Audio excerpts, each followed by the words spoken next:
Hi, me again. This is another rant video, but this one is a bit more long form than the previous ones, being about 25 minutes long. So feel free to put the video on the background while you're playing fucking Minecraft or whatever. But I do have some visuals for clarity in case you are unfamiliar with the topic or the game, so tune in every now and then just to know what I'm talking about, because I will be showing what I'm talking about. So without further ado, please enjoy the video.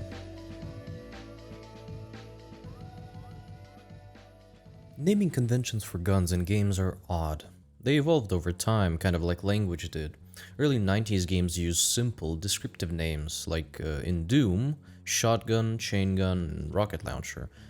The late 90s and early 2000s saw a surge of realistic shooters, like Counter-Strike and COD, with guns being named for real models: AK-47, M16, MP5. Around the 2010s, copyright concerns led to more generic names, as seen in GTA 5, which has AP pistol, combat pistol, and assault shotgun. Half-Life 2 used stand-in names like 9mm pistol for the H&K USP match. Sci-fi shooters introduced names based on function or lore, such as Halo's Needler or Gjallarhorn, and these semi-realistic names like the MA5B assault rifle. Fallout New Vegas combined caliber and name motifs. More recent games like Valorant and Apex use unique and thematic names. Overall, naming conventions align with the genre of the game. Realistic shooters stick to real and close variants, while others experiment for effect. The trends show a timeline, with developers mostly staying true to a source weapon. A game like Tarkov goes all in, giving Leo Tolstoy's worth of descriptions on every gun, as well as the full name and designation in accordance with the gun's model. And through this very detailed approach, you can actually learn a lot about weaponry. Mostly now, when I see a gun like the MP5 and see a name for it, like SGK5 in DayZ or XP54 in the Finals, I know the gun. Everyone knows what gun it is, even if they don't know the actual name. But it always feels like, huh, it's that gun. Gun models in games are weird, most of them being either really close and true to their origin, and some being just weird, whether because of gameplay or because they are modeled incorrectly. A great example of that is the aforementioned New Vegas. The game features both realistic and futuristic design, having mostly decently made models that look and function okay, but some guns just don't work, or aren't supposed to. Like the 5.56 pistol is just a Deckard's gun from Blade Runner, and somehow this cut-down railgun functions well without needing to swap the battery or the cooling unit after every mag. The 10mm pistol is just stupid. It's not only oversized compared to its real-life counterparts, but it looks more like a deagle than an actual 10mm. The 12x7 pistol and 12x7 SMGs aren't any better. The pistol has a slide mechanism that functions through you pulling this bit back and then holding the gun in a stupid way, because otherwise the slide, if you can call it that, will bite at the web of your hand each time you shoot. The 12x7 SMG really wants to be a P90, but fails miserably at every step, making no sense at all. The mag is from the P90, but the P90 not only has a see-through polymer mag, but it actually has enough space for rounds to cycle, whilst the 12x7 has no space at all. So it's a mystery to me how the gun functions at all. The giant box in the middle is also a god, why did it put it there? Because I want you, yes you, to tell me what's the purpose of the box. No, it's not the battery, since it's not an energy weapon, and no, shells don't eject out of there. Why does it exist? God knows. The laser pistol, and generally the laser weapons, make more sense in the function department than the actual guns sometimes. It has a laser focus bit at the end where the barrel would usually be, a battery that charges the main department that produces the laser, and the handguard actually makes sense. Though if I were to nitpick, I would make a finger guard instead of a full handguard, but it would probably take away from the boxy aesthetic the laser weapons are going for in Fallout in general. Dead Space has weapons? I wouldn't know, I mostly use the laser cutter. But this trend of guns that are tools is not only in Dead Space. For example, In Ultrakill, the railgun, nailgun, and rocket launcher were once tools used to dig trenches, for example, like in the case of the rocket launcher, or the railgun was a portable generator for settlements after the final war. The weapons were later reworked by machines to function as actual weapons. This, however, isn't directly said in the game, nor can you understand this clearly from the weapon's design, as it is mostly written in descriptions of said guns in the terminals across the levels. There are two main classifications of weapons in Ultrakill: electrical and heat. Some guns use systems that generate power through energy cells, and they can shoot scraps of metal instead of bullets, like with the revolver. And some guns are heat-based, having cooling rods and using hyper-concentrated heat projectiles instead of bullets. Well, the story as to why most weapons are what they are in Ultrakill is largely based on gameplay purposes. The lore behind them gives a brief glimpse into their functionality, leaving many unnecessary details out. Unnecessary for the game, but not for me. Given the benefit of doubt, I understand that the minute details of a self-charging revolver or the chain gun spawning ammo is reasonable in a fast-paced devil-may-quake boomer shooter game that Ultrakill is. But I do wonder how guns like the shotgun and the jackhammer work. Both being a heat-based weapon, one was used as an actual weapon, and the other being found on the body of a machine that used to dig trenches, that is no longer alive. A variant of the saw blade and the nail gun called Jumpstart features a plug that lets you overcharge your enemies and, shock them to death? All in all, Ultrakill weapons seem to be fun and challenging in my eyes, all needing a special approach just like the enemies. Which of course means that gameplay comes before reason, hence the explanations for the guns' functions are just a circle of, self-excuses. The railgun has one of the more interesting lore implications in its malicious variant, pulling a hell energy to muster up power and deliver a big explosion, which can further be increased when hitting an ejected core or a rocket. I love the design and lore behind the weaponry in Ultrakill. It has its own identity and a function, specifically tied into the gameplay loop. Most games have your standard AKs and M4s with MP5s and Glocks sprinkled in, but sometimes a game is so unorthodox, it needs unorthodox guns. Cruelty Squad is an outlier not only in shooters but in video games in general, having a particular style to it. And while the game deserves praise and glory due to its stylistic choice that follows throughout the entirety of the game, from controls, gameplay, gunplay, lore, and fishing? Why is there fishing in this game? The choice of guns in the game is as particular as its general aesthetic, like the Parasonic D2 resembling a kit bash of a cut-down MP5 receiver with a 9mm silencer. Weird and neat. And that's just the starting weapon. Most guns in Cruelty Squad follow a motif of experimental and prototype. You have your G11, named here as the K&H X20. The gun in real life features a clockwork-like mechanism which lets you shoot a burst of bullets in less than a second. The G11 features caseless ammunition as well, meaning the bullets are wrapped in a clay-like mold. It does mean that it's lighter, more compact, it has a higher fire rate, and there's no ejection needed, but it also means it can overheat easily, which can cause cook-offs. The ammo is pretty fragile in harsh weather conditions, and there's no great natural sealing. There's more fouling, and it's really hard and expensive to make. In later levels, we are introduced to a pretty mid-gun called the Bag 82, its real-life counterpart being named VAG 72 and 73. The only difference between the models is that the 73 has double the ammo.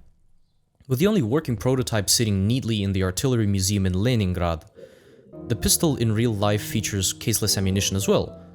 Neat. The game also features the Obakan, or the AN-94, an AK variant because there isn't enough of those already, which has a barrel recoil mechanism that allows for a 2-round burst to be fired before the recoil kicks in. Most guns in Cruelty Squad are obscure and niche. Even I didn't know about guns like the VAG 72 or the Interdynamics MKR, named the Spectacular Dynamics MCR Carbine in-game. In an interview with Pyrocynical, Ville Kallio, the developer and director of Cruelty Squad, said,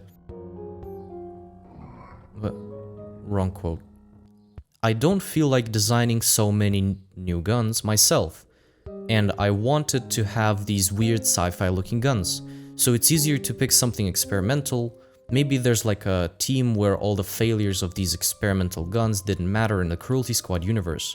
They actually ended up going later in the development. And I love this approach. It was kind of a lazy one, but to actually go through with choosing these specific experimental guns and bringing them to life is very fitting for the world of Cruelty Squad, where life and time is obsolete and transactions are the essence of a godlike matter. It makes more sense to see weird, wacky guns more than realistic firearms.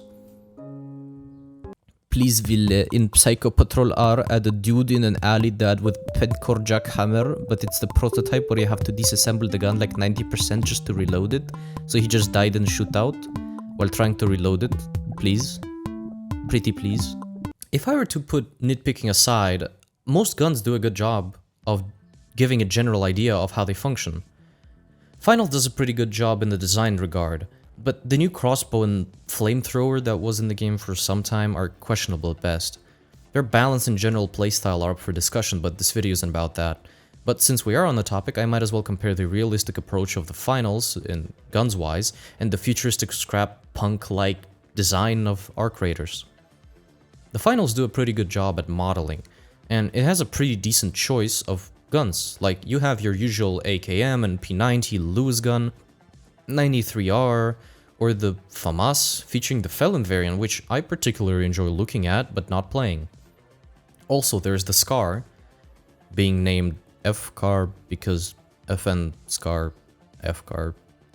Then you have lesser known guns like the CL40, inspired by the China-like pump-action grenade launcher, or the Cerberus 12GA, inspired by the Charles Daly Triple Honcho, I believe. The guns in game sometimes have an inaccurate ammo count in the mag, like the AKM featuring 32 rounds instead of the regular 30, or the FAMAS having 27 instead of the standard 25. All the guns in the game mostly follow a solid structure with some dependencies, mostly being the mag sizes and damage and accuracy, all of course made for the sake of balancing. All the models are down to earth without being overly bad or great. The game is overloading as is with its high levolution effects and generally being a shit show of bullets and grenades flying around in the first 5 minutes of a round. So the guns probably aren't modeled on the inside for the sake of making things a little easier on the player's PC.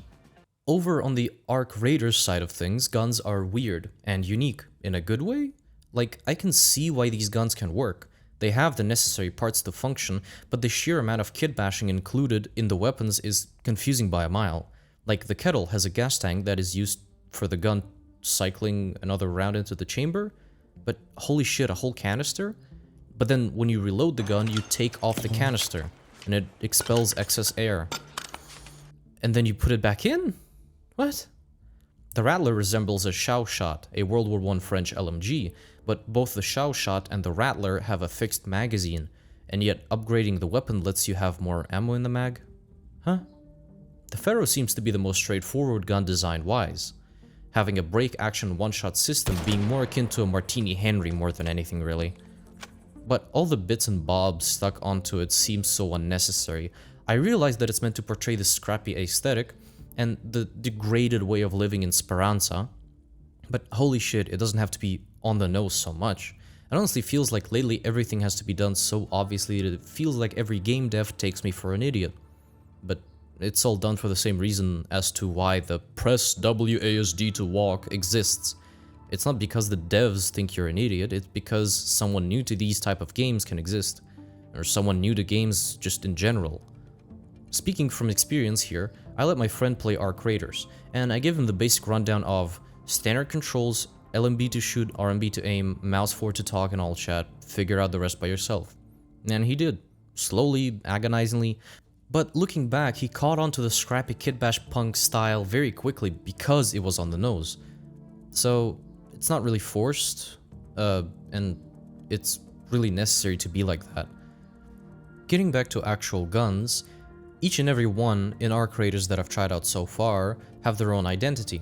They have their own personality, they are their own playstyle that anyone can choose.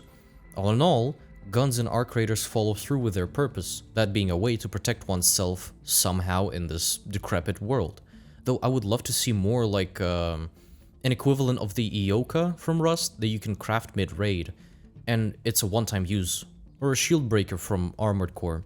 Suggestion from a friend. Maybe even more unconventional guns like a triple-barreled shotgun that first fires a heavy round and then 2 buckshot ones like the M30 Luftwaffe drilling. Getting back to realism, we have Escape from Tarkov. The game has a giant arsenal of Russian and NATO weapons, with both obsolete and new-gen stuff. The sheer amount of AKs in the game is astounding. But that's just to show how solid the AK-47 platform is, that it still gets more frequent updates than TF2. Lol. The models are incredible, being true to the realistic milsim style of the game. And not only are the models great, they are modeled down to a T, with all the necessary parts of the bolts and receivers, and generally all the models have all the bits and bobs modeled through. And the gun modding department is fantastic. I spent hours making guns fit to my liking and trying to balance low recoil and high ergo with the style that I felt that I liked. It honestly felt like playing Barbies for boys, but instead of Ken, you have whatever this cancer is. The choice of guns is vast, but I felt like some were missing, and I wasn't alone in this. A friend of mine with over 3,200 hours had some suggestions for BSG. Chukavin Sniper Rifle, MSBS Grot, Kiltek KSG, both variants, the XM8 as well as the XM17, please, Krebs KTR8. As well as adding some guns, removing some seems reasonable, like the Ash 12, the Uzi, Saiga 9, which no one fucking uses, and the AA-12. To quote another friend, the AA-12 is a heretical piece of shit, unfit to be called a shotgun, for all true shotguns are semi-automatic. Personally, I love the AA-12, and I would love to see a Stechkin and maybe even a MP412 Rex. BSG promised to add a lot of guns, including the G11, once again, PP Bison, MP40, as well as the FAMAS and... Degtyaryov? Чё, блять? Ладно. The game also features an unconventional weapon among unconventional weapons, a one-of-one prototype, the one, the only, AK-50. Manufactured by Brendan Herrera, it features a AK system that can shoot 50 BMG. It's classified as a designated marksman rifle, but looks and feels more like a fuck you rifle, because not only is it absurd to have a 50 BMG AK on its own, since it's a prototype weapon, it's bulky, absurdly heavy, and generally just a big why. Side note from the same friend with 3,200 hours, ASVL Mod 4 is, and I quote, тупая несуществующая хуйня, которую Никита почему-то добавил в Тарков. Буянов, пожалуйста, навали суаги и добавь 412 рекс. The Metro series has a load of interesting weapons. As it is set in Moscow, all of the first 2 games and some Exodus, you can find your Nagants or... why are there 3 rounds? And why does the lowlife look like a Makarov meshed with a Mauser? The Bulldog shares many features with the Bulldog, both being a bullpup and sharing a name. But the Bulldog from Metro looks like that one fucking AK bullpup that somehow made it into the World Wide Web by some miracle. The AK-2012 looks as if the P90 found out the F-2000 was cheating on it with an AK, and the discovery was made in the delivery room. The VSV is just a copycat of 9A91, and the Shambler looks... okay. Just use the duplet, man. But what about more whimsical, more cartoonish shooters? Team Fortress 2 comes to mind. The sheer amount of guns in that game is like about 158, give or take, and all of them are fun and interesting to play with. Of course, you have your godly guns and your trash pile that no one touches with a 6-foot pole, but at the end of the day, each and every one of them have their use. I'm not gonna get into all 158, that's gonna take hours. Besides, I don't have them all. Besides, the Watch Show did a whole video ranking every one of them. So I'll be brief here. The guns of TF2 are whimsical and goofy, every way you look at them. Some force you into playstyles, some give you a boost in certain aspects while hindering you in others. Because sometimes you don't need tactical realism and laser guns and strict following of naming conventions. Just grab your ambassador and show them what's up.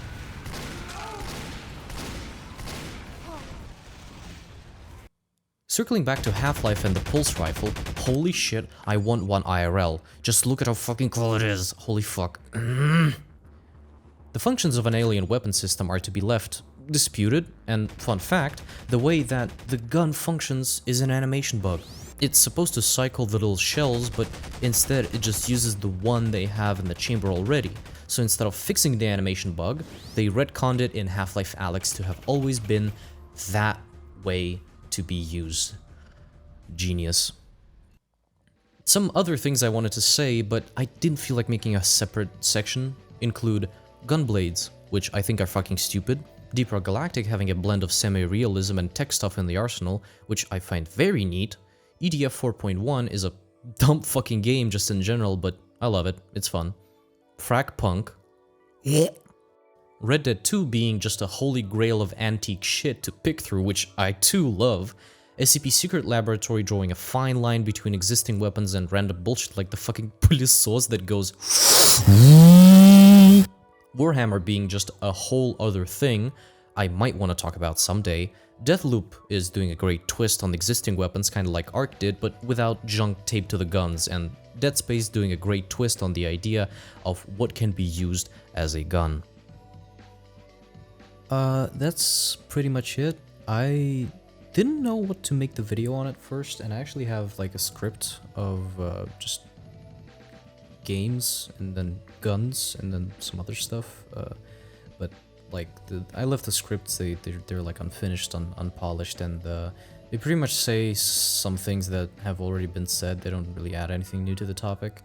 So there's gonna be one more video, rant video, because I've decided to adopt a, what's it called, a format of 4 videos per style. So one more rant video, and probably gonna move on to something else, unless of course the rant videos, meaning this one and the next one, are gonna make huge numbers.